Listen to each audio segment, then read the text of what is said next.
Muy buenas tardes, queridos alumnos. Es un gusto de verdad saludarlos este nuevo semestre que empieza este año 2020. Estamos en una situación especial, fuera de lo costumbre, y es por eso que se van a hacer las clases virtuales porque la universidad no puede parar. Me presento, soy la profesora magíster Ana María Cosío-Ale. Ya con muchos de ustedes nos debemos conocer, ya que hemos llevado en el primer semestre el curso de Psicología y Vida. Me recuerdan, ¿verdad? Por otro lado, quería comentarles que este curso de característica electivo tiene varios aspectos que vamos a ir trabajando poco a poco. Y lo que más me gustaría, por favor, es que ustedes se comprometan a trabajar fuerte. Vamos a conocer muchas pruebas nuevas, quizás para la gran mayoría, de corte educativo, pero vamos a trabajarlas poco a poco para que ustedes tengan un aprendizaje eficiente. Estoy contenta porque también iniciamos clases y me queda todavía esa alegría de los 50 años vividos de la Universidad Ricardo Palma.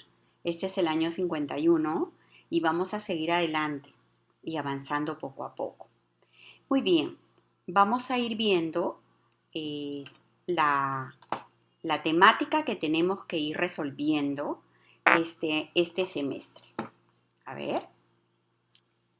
La primera sesión de aprendizaje, la primera unidad se llama problemas de aprendizaje, clasificación y también tiene que ver con la historia que nosotros vamos a ir conociendo. Dentro de esta sesión vamos a utilizar una prueba de entrada y al final de cada sesión de cada unidad, perdón, se va a realizar una prueba.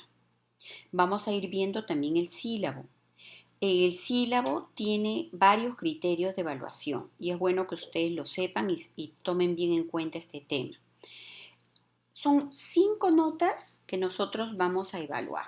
La primera nota va a ser el examen parcial que se da en la 8ª semana, el informe psicopedagógico que va a tener toda una serie de aspectos que después lo vamos a ver, y el examen final, además de una nota llamada investigación formativa, que es el trabajo grupal que tienen que hacer a donde ustedes donde ustedes van a exponer todos sus puntos de vista acerca del conocimiento de alguna materia o de algún constructo que tiene que ver con el curso.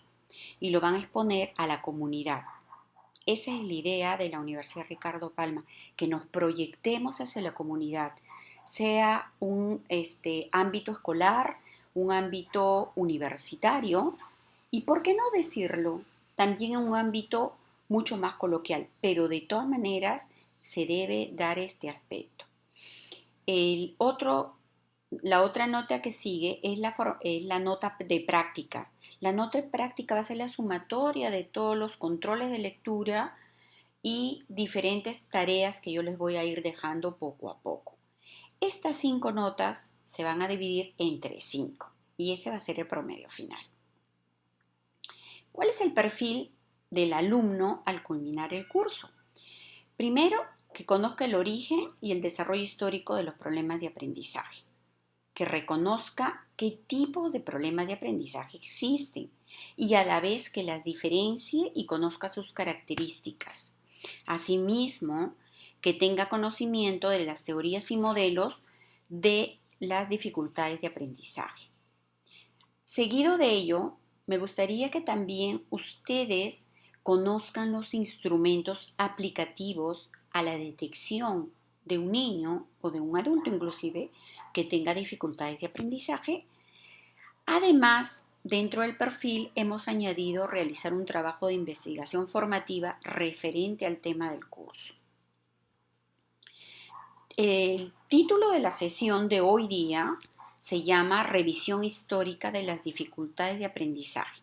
Vamos a ver los orígenes, los factores, algunas características, la evaluación de entrada y además la investigación formativa.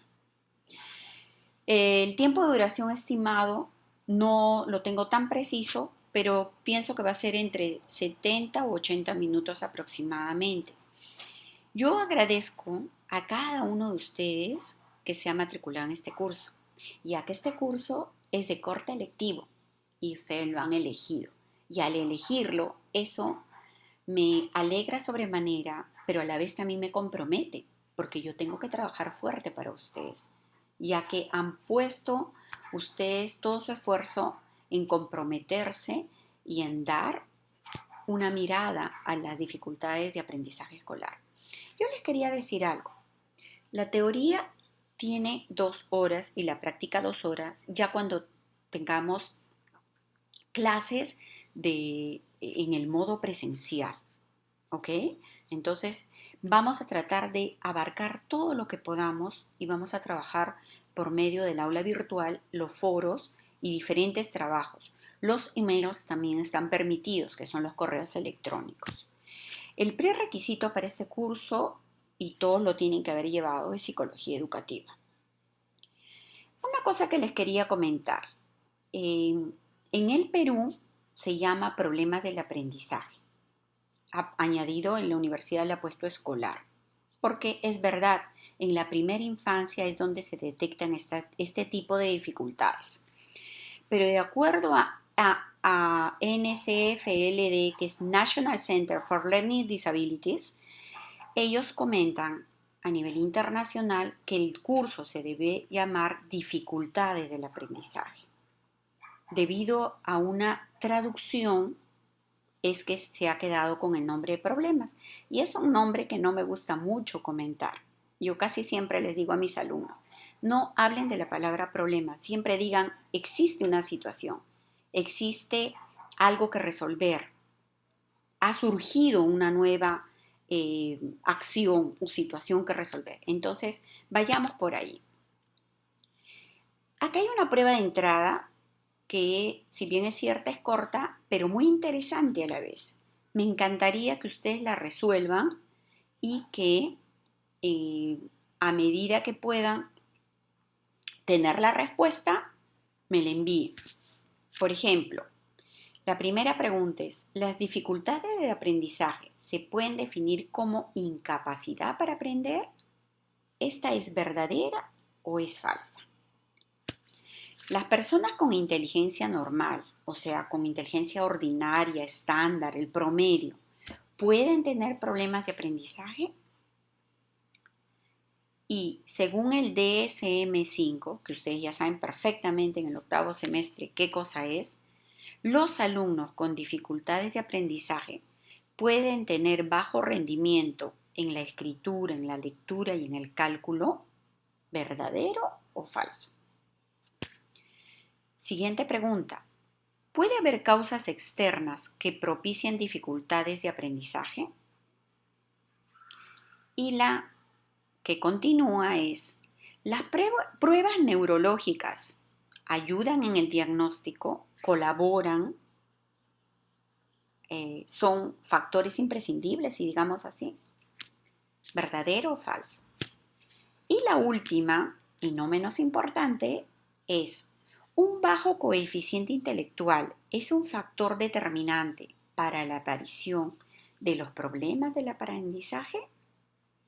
Bien, van a tener ustedes tiempo de resolver y luego me la van a enviar por mensaje a mi correo o al aula virtual, como les he vuelto a comentar anteriormente.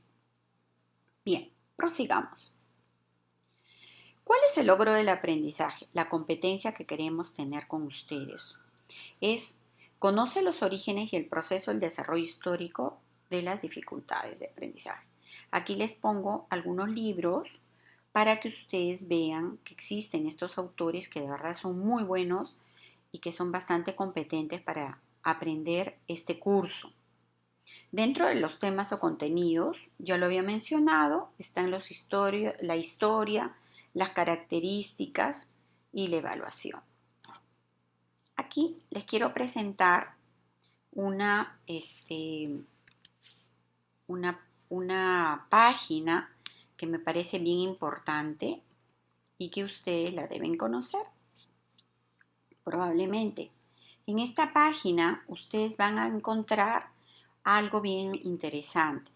Por ejemplo, van a ver todo el ciclo histórico de cómo se ha ido desarrollando este tema y cómo poco a poco los médicos, los psicólogos, neurólogos, los historiadores han podido hacer que converjan en diferentes ideas y que al final se sintetice en ideas muy interesantes que han ido aportando a través de los años y por qué no decirlo de los siglos.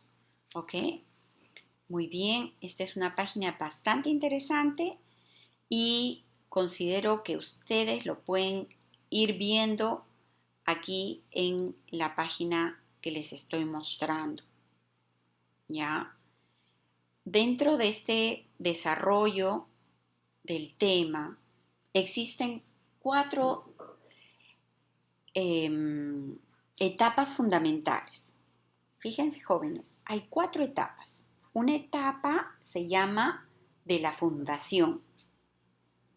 La segunda etapa se llama de transición. Y la tercera etapa, integración, donde ya integran todos los conceptos de la etapa de fundación y la de transición. Aquí digamos que se da comienzo a la construcción formal de las dificultades de aprendizaje. Y la cuarta etapa, que inclusive está hasta la actualidad, es donde se profundizan y se estudian las dificultades de aprendizaje ya como una especialidad. Bien, vamos a ir desarrollando una a una para que ustedes tengan un conocimiento mucho más claro y puedan saber de qué se trata cada uno. Me gustaría comentarles acerca de esta primera etapa de fundación. En 1838, Jean-Dominique Esquirol, un psiquiatra francés, habló acerca de las concepciones de las enfermedades mentales. Él habló sobre la locura y sus diferentes tipos de tratamiento. Inclusive en aquella época era permitido decir retraso mental, imbéciles e idiotas. Estos últimos conceptos fueron erradicados, tal es así que en la actualidad ya no se utilizan, pero sí ustedes tienen que tomar ese conocimiento que así se hablaba antiguamente. En 1861, Paul Pierre Broca, un médico anatomista y antropólogo francés, trató de estudiar todo el cerebro. Bueno, no solo trató, sino que él encontró que en la tercera circunvalación frontal izquierdo estaba la lesión que tenía que ver con el lenguaje expresivo, el lenguaje oral. En 1870 a 1880 se instala el modo pedagógico científico. Es en este periodo que se da origen al área, digamos, o a la especialidad de la pedagogía. Asimismo, me gustaría comentarles que en 1878 Louis Braille hace un descubrimiento muy importante y muy interesante. Él entrega a la ciencia el método de escritura y lectura para ciegos mediante un código táctil.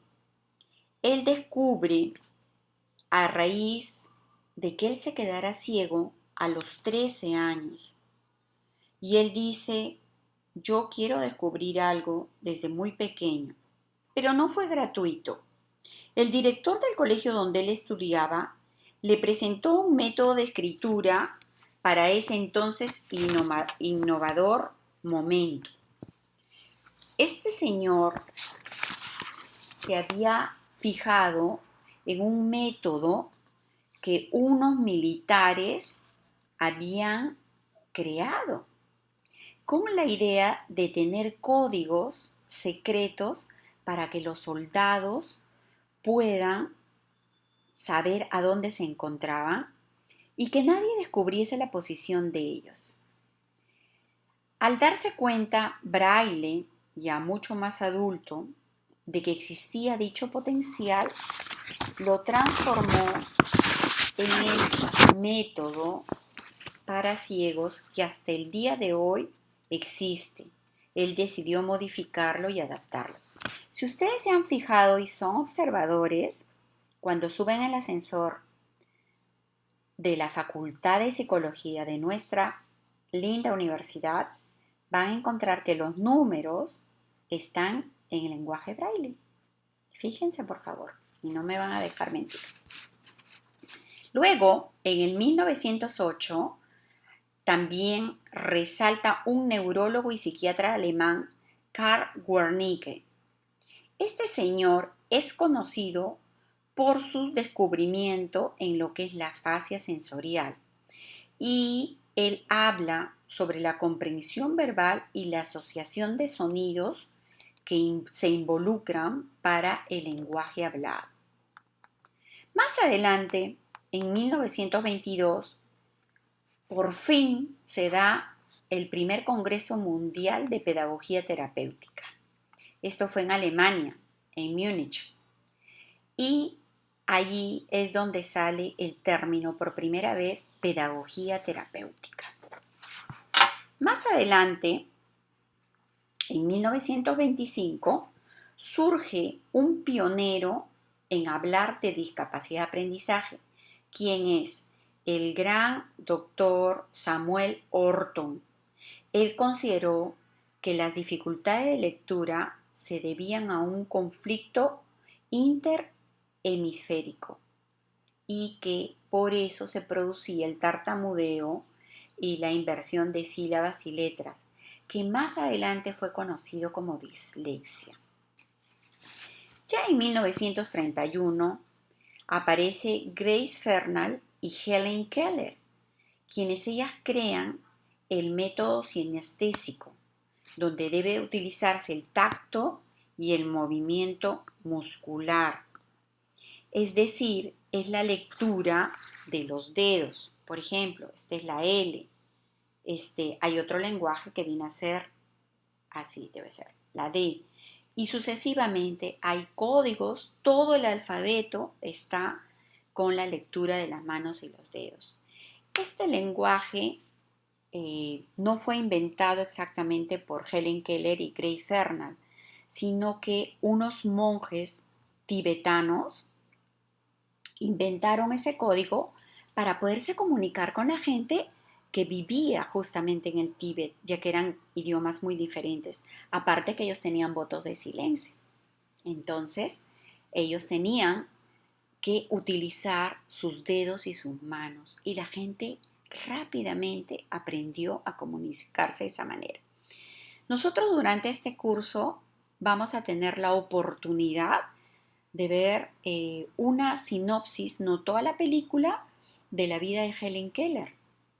Ella era ciega y modifica la vida de una niña que es sorda, muda y ciega. Bien, vamos avanzando.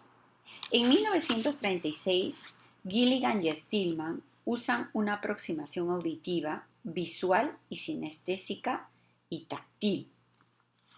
Dicen que una profesora sabía que una de sus alumnas tenía una dificultad. Entonces dijo, ¿por qué no creo un método correctivo para la lectura y la escritura? Y ella hizo que la enseñanza ordinaria tenga una gran diferenciación. Y ella le llamó orientación global. También utilizó el método sinestésico y táctil. Acá vemos unas figuras donde está el lenguaje braille y también el lenguaje de los signos de los dedos y de las manos. Una foto en referencia a la historia de Helen Keller. que les he comentado, ¿no? Bueno, vamos a proseguir. Aquí también está el primer test en torno a la pedagogía y a la psicología, que se llama test de lectura, seguimiento de instrucciones, que sería interesante que lo conozcan y lo vean en algún momento. Me parece que existe en el gabinete de psicometría de la facultad.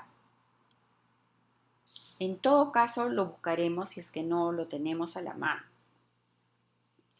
En 1940, ¿qué es lo que pasa?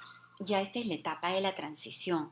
Digamos que ya se había vencido toda la otra etapa de conocimiento previo, donde todos estaban recién descubriendo qué es lo que iban a hacer, cómo se iba a trabajar para poder ayudar a los niños que no eran tan hábiles y tan bien dotados como era la gran mayoría.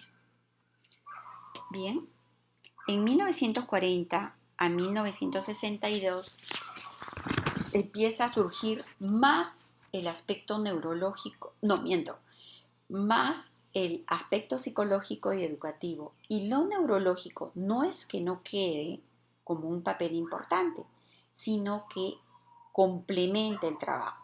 Pero ya surgen aspectos más necesarios a tomarlos en cuenta. Y en 1947 se publican las ideas sobre la educación de niños que tienen deficiencias en el aprendizaje.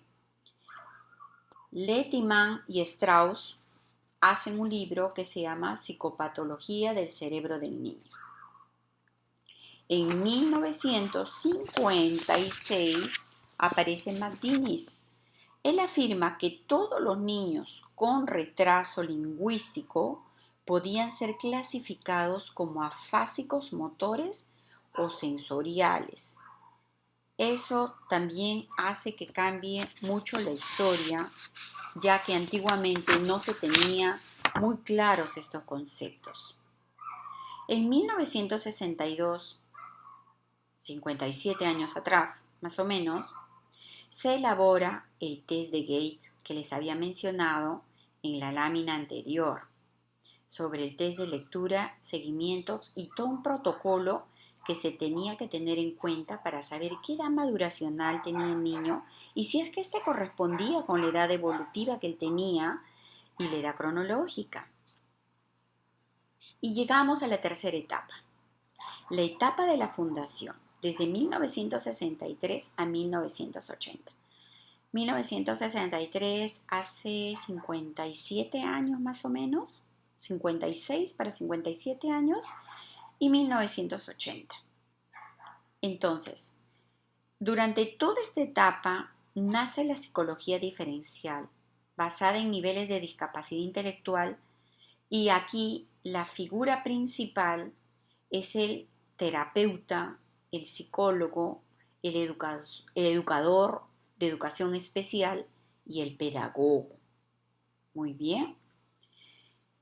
En 1963 se crea la Asociación de Niños con Dificultades de Aprendizaje.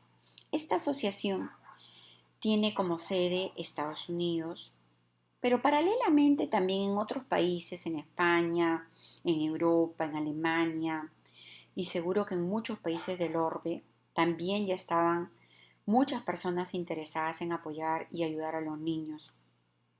Entonces, esta asociación trabaja duro, fuerte, para que los intelectuales de aquella época puedan emitir artículos, hagan estudios para poderlos llevar a todas las partes del planeta.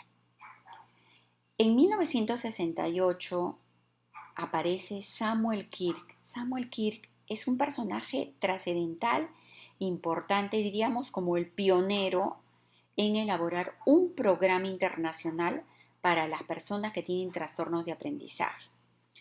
Y prestó un gran énfasis en todas las áreas cognitivas. Más de uno, el primer ciclo, pero usted ya está en el octavo, me pregunta qué son las áreas cognitivas, pero a especie de refrescar ideas, son todos los aspectos que tienen que ver con la absorción del aprendizaje. Por ejemplo, la atención, el vocabulario, las semejanzas, el razonamiento. Y hay todo tipo de razonamiento lógico, razonamiento abstracto, razonamiento diferencial, razonamiento verbal, razonamiento matemático, las áreas que tienen que ver con las asociaciones libres, la memoria y todos los tipos de memoria, entre muchas más. Y en 1975 surge un apoyo en las dificultades de aprendizaje. Aquí se realizó un foro para dar respuestas a todas las necesidades que habían en ese tiempo. Imagínense qué tipos de necesidades no existirían en esa época, demasiado, con tantas variantes y con tantas puestas en común.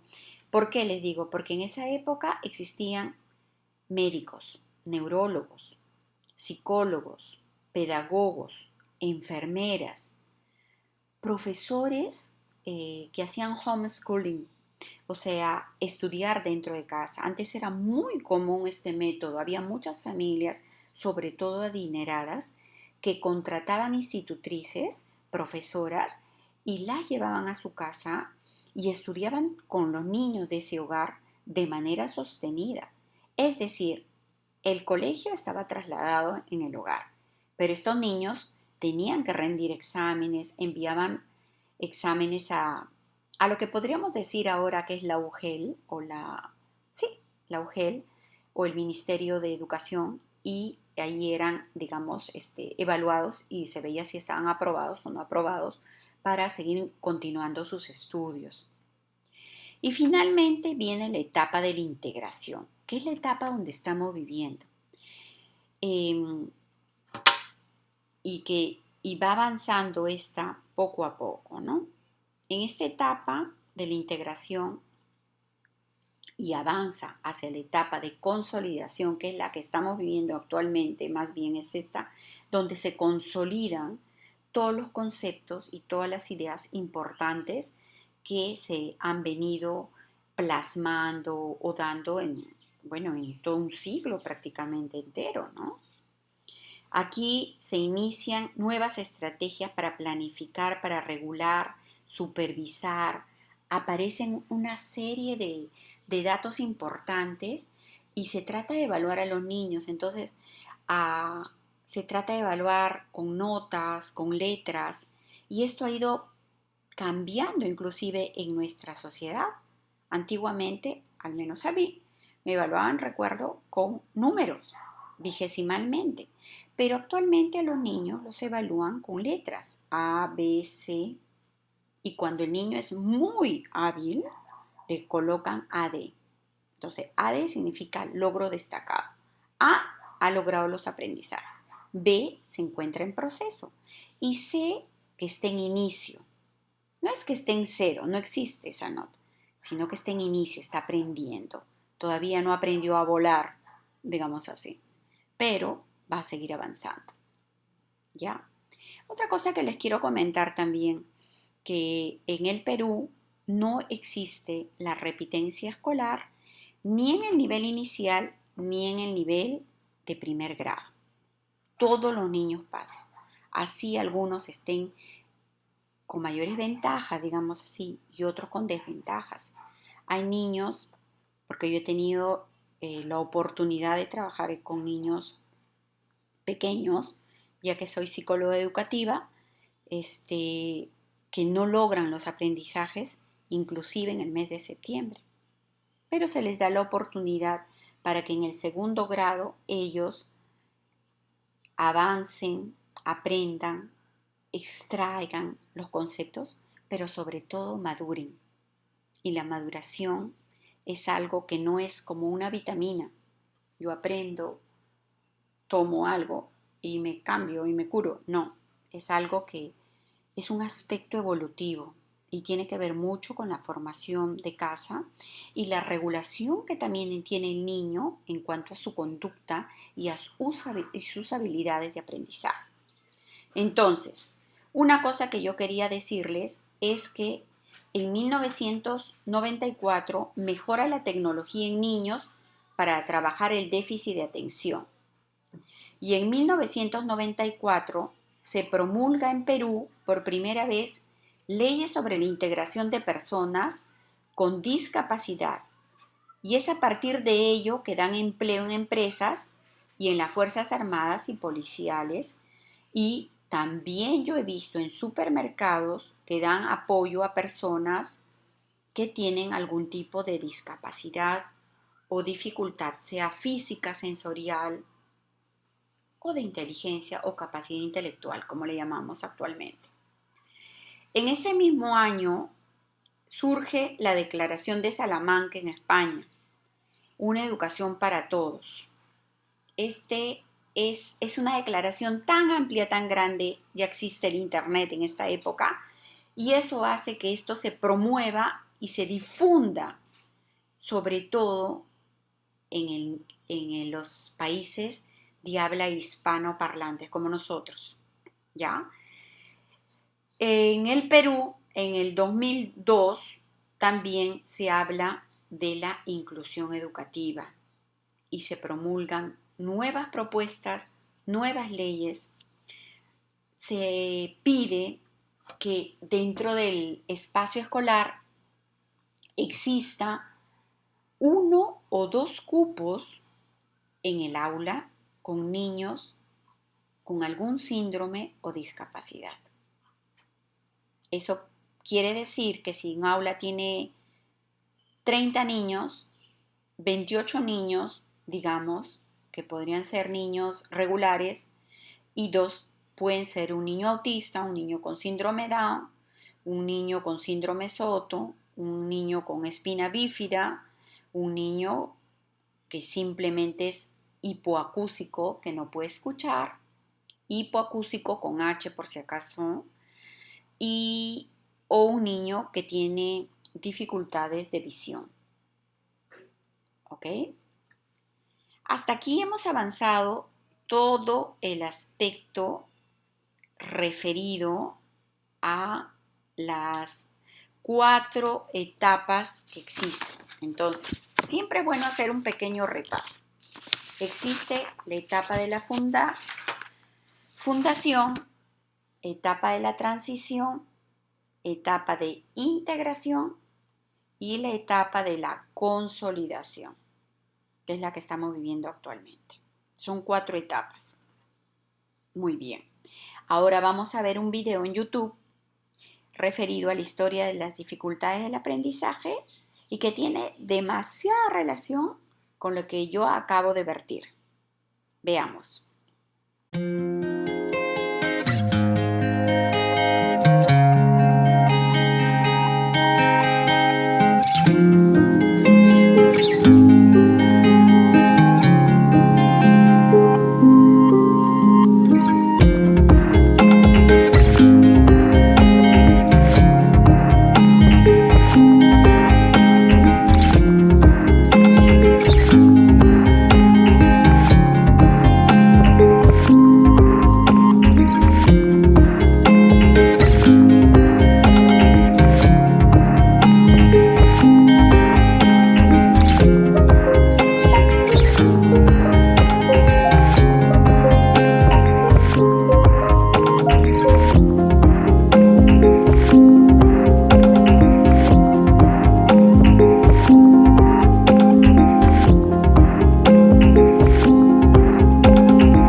Muy bien.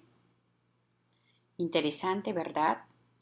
Qué importante ver la historia. Este no es el único video que ustedes pueden revisar muchos más.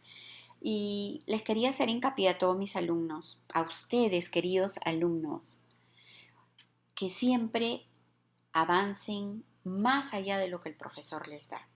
Siempre revisen bibliografía, siempre que entran a Mr. Google o Google, como le dicen algunos, abran el académico. ¿Por qué? Porque ahí van a recibir información en PDF, en su gran mayoría, de investigaciones o tesis de diferentes partes del mundo. Puede ser en inglés o puede ser en español. El idioma es indispensable. Ya digamos que es casi usual o normal ver que en los currículos la gente pone que habla el inglés o lo domina de una manera muy buena, al menos en avanzado o en intermedio. Pero ustedes son jóvenes, tienen que ir siempre avanzado, por favor. Avanzamos con nuestro tema. Dentro de las definiciones de problema de aprendizaje existen muchas.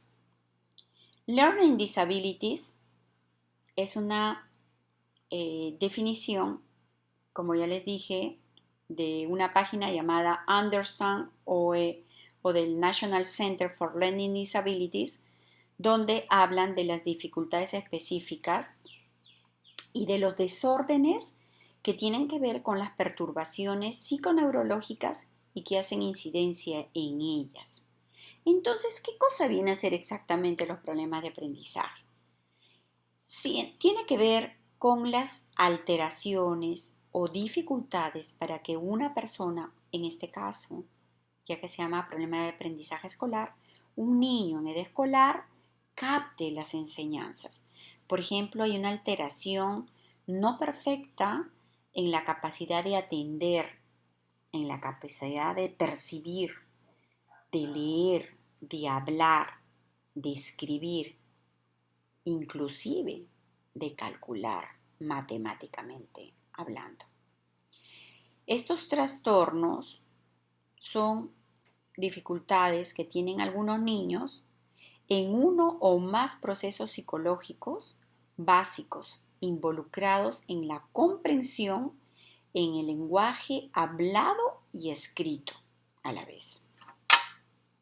Después quiero mostrarles la definición de Samuel Kirk.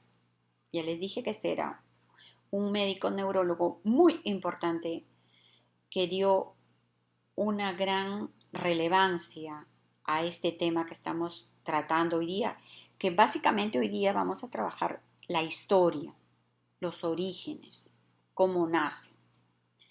Él dice que es una dificultad de aprendizaje se refiere a un retraso o trastorno del habla, de la lectura emitida o en otras áreas escolares, causados por una posible lesión cerebral y conductual. Aquí se debe excluir a los ciegos, sordos y las personas con retardo mental.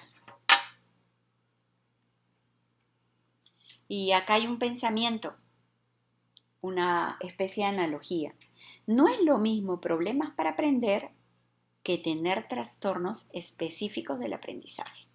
Repito, no es lo mismo problemas para aprender que tener trastornos específicos del aprendizaje.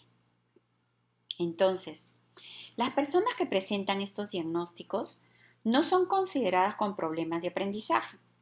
Ellas son personas de inclusión y deben usar métodos diferentes de reeducación y lo hacen las especialistas de educación especial. Por ejemplo, ¿quiénes no son considerados que tienen problemas de aprendizaje? Los niños con ceguera, los niños que tienen un retardo mental. ¿Qué quiere decir? Que su coeficiente intelectual o su capacidad mental está por debajo del nivel inferior. Entonces, ellos son niños que no son considerados que tienen problema de aprendizaje porque ya nacieron así. Los otros también pueden nacer así, pero ellos no van a ser modificables, digamos así.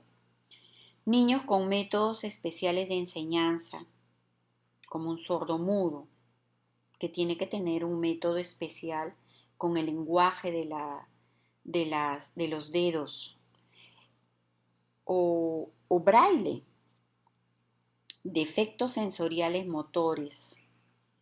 Defectos sensoriales motores, eh,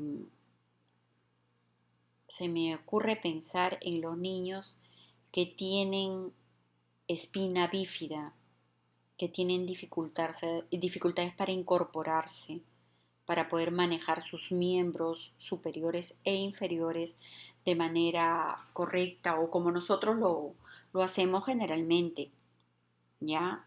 Y también están los lesionados o que tienen un TEC, que es el traumatismo encefalocraniano, los lesionados con cerebrales severos, que han tenido una caída, un accidente y pues pierden la memoria y probablemente hasta el habla.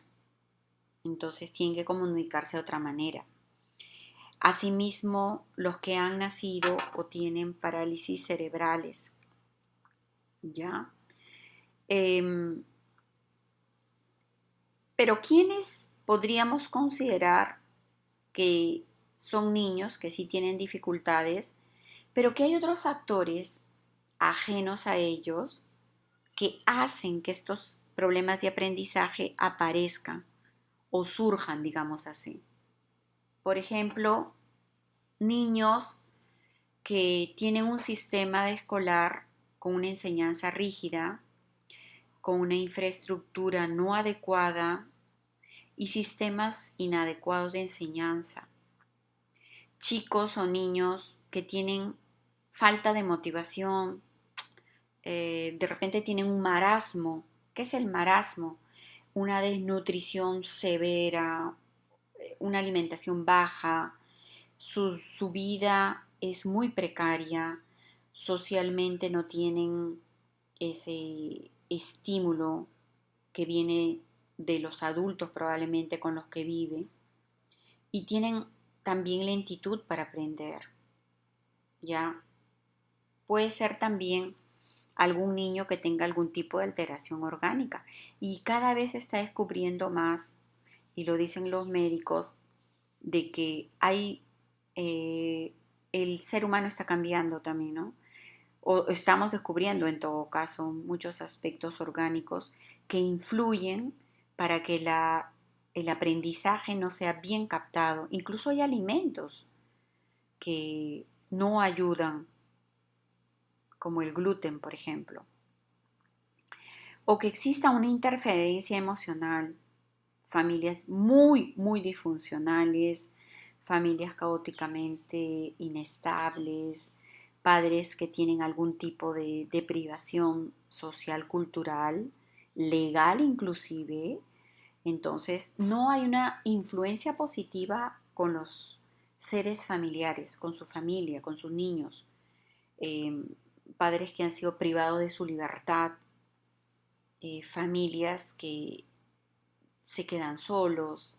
Hace poco vimos en las noticias que una madre había salido a una reunión social y las niñas se quedaron solas, salieron a pasear y una de ellas fue raptada por un muchachito de solo 14 años y, y la niña pues terminó siendo violentada y asesinada. Entonces, esto existe en nuestro país, jóvenes, queridos alumnos, y no podemos ser ciegos e ignorar estas realidades. Entonces, ¿cómo no va a haber problemas de aprendizaje si la situación es tan precaria, económica y social y culturalmente? Asimismo, también puede haber un retardo sociocultural añadido casi a lo que he mencionado anteriormente, dificultades también de los padres, falta de estudio, ignorancia en muchas veces de los casos. Y acá les comento una anécdota. en un lugar donde yo estuve trabajando, había una señora que había matriculado a su niño, pero dentro de las disposiciones del ministerio pide una cartilla donde el niño tenga todas sus vacunas. La señora tenía la creencia que las vacunas eran dañinas para el niño. Y hay religiones que no se los permiten. Entonces, ahí podríamos decir que hay una dificultad sociocultural. La señora fue convencida por la enfermera de la institución educativa para que el niño pueda ser vacunado. ¿Y por qué se asustó la señora o tuvo ese temor de, digamos, de dejar de hacer libre la disposición que había tomado sobre la vacuna? Simplemente porque la enfermera le dijo que el niño podía quedar con poliomielitis, o sea, podía tener dificultades a la hora de caminar. Y ahí la señora, al solamente pensar de que el niño pudiera haber tenido algún tipo de cojera, pues dijo, nunca me lo voy a perdonar. ¿Ya? Inmadurez del niño también, niños sumamente engreídos, que no han desarrollado reglas, normas, autonomía y no han desarrollado probablemente hasta habilidades básicas como amarrarse los pasadores, abotonarse, bañarse. Siempre están dependiendo de otros. O al revés, niños que se creen muy listos y que no quieren hacer caso a las indicaciones o a las consignas que le mandan las maestras, porque en su casa tampoco hay reglas y hacen un poco lo que ellos desean. Y bueno, dentro de este tema también está la insuficiencia intelectual. Niños que de repente son regulares, que tienen buen potencial, pero que no han sido estimulados. No ha habido un estímulo previo de parte de los padres en la casa, por medio de por ejemplo, la televisión, programas educativos, softwares. Ni siquiera han tenido rompecabezas y esto hace que el niño se estanque. Entonces, estos pueden ser algunos de los muchos factores o situaciones que pueden haber. Muy bien, queridos amigos, ahora les quería mostrar también unas preguntas acerca de qué aprendimos hoy, porque todos nosotros, cada clase, vamos a ir respondiendo. Yo les voy a entregar, cuando estemos viéndonos ya en físico, una hoja membretada de la universidad y ustedes ahí van a responder. Quiero que sean de lo más honestos y traten de, y si no aprendiste muy claramente algo, pues me lo dices y yo te repaso la próxima clase y lo hacemos mejor. La primera pregunta es, sin ver tus apuntes, por favor, ¿qué entiendes por problemas o dificultades del aprendizaje?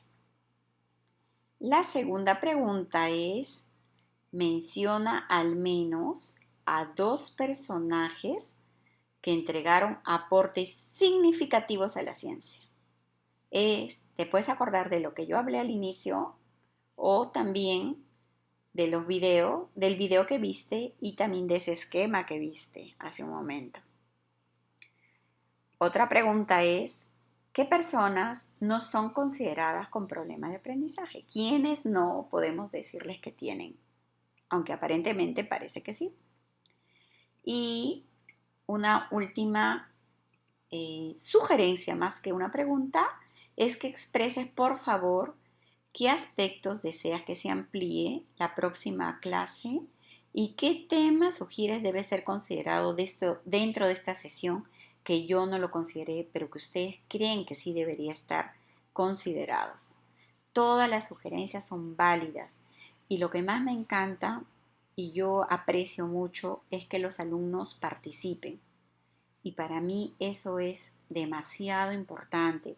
Uno, porque te hace pensar. Dos, porque te concentras en la clase. Tres, porque estás conectado conmigo. Y cuatro, porque si tú has elegido este curso electivo es porque quieres aprender. Muy bien, hasta este momento llegamos y en otro momento voy a explicarles sobre la investigación formativa que tiene que ver mucho con el tema de la práctica. Hacemos una pausa. Gracias.